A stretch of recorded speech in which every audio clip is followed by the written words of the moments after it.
A Photograph by Shirley Tolson. About the author. Shirley Tolson was a poet, teacher, educational journalist, and editor, and the author of books about walks along the ancient tracks and roads of Britain. A Photograph. The cardboard shows me how it was when the two girl cousins went paddling, each one holding one of my mother's hands, and she, the big girl, some 12 years or so. All three stood still to smile through their hair at the uncle with the camera. A sweet face, my mother's. That was before I was born, and the sea, which appears to have changed less, washed their terribly transient feet. Cardboard, the hard board on which the photo is printed. That is the photograph. Personification. Paddling, walking on the water. Stood still to smile through their hair disheveled due to the sea breeze. The girls held a pose for the camera shot. Alliteration, sibilance. That was before I was born, the remote past, when the mother was a child and the poet was unborn. The sea which appears to have changed less. The sea has remained the same almost. Transient, short term or temporary. Terribly transient feat. Humans are far less permanent than the natural elements. Alliteration and synecdoche. Alliteration for the ter sound being repeated in terribly transient feet, and synecdoche in the word feet, it is part for the whole. Feet stands for the whole person. Terribly implies a sense of horror that the feet can no longer visit the sea. So there's a hint of death. Explanation. The poet's mother had a memorable sea holiday when she was about 12 years old with her family. The photograph taken by her uncle showed mother in the center and her two girl cousins holding both her hands. They were smiling with disheveled hair at the camera while the sea water washed their feet.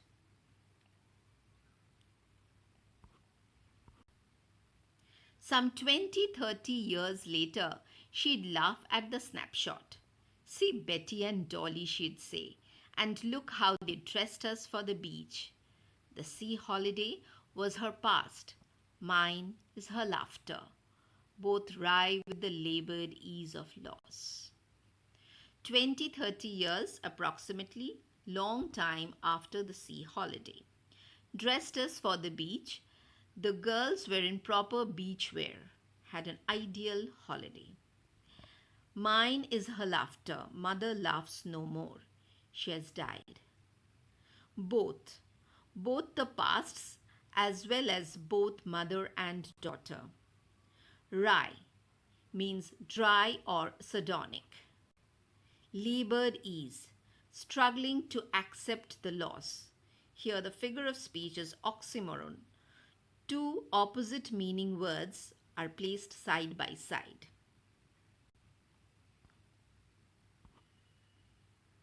Explanation.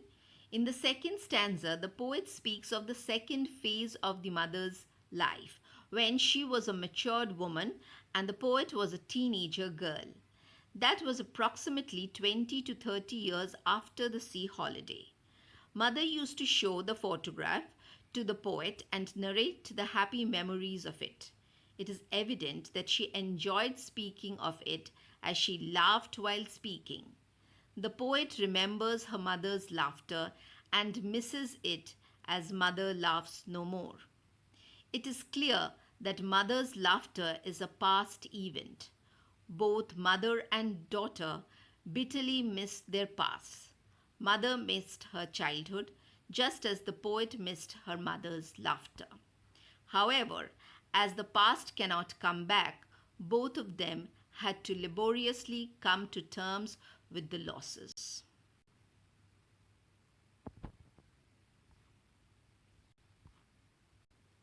Now she's been dead nearly as many years as that girl lived, and of this circumstance there's nothing to say at all. It's silence, silences. Nearly as many years, that is 12 years. This circumstance, that is the death of mother. Nothing to say at all.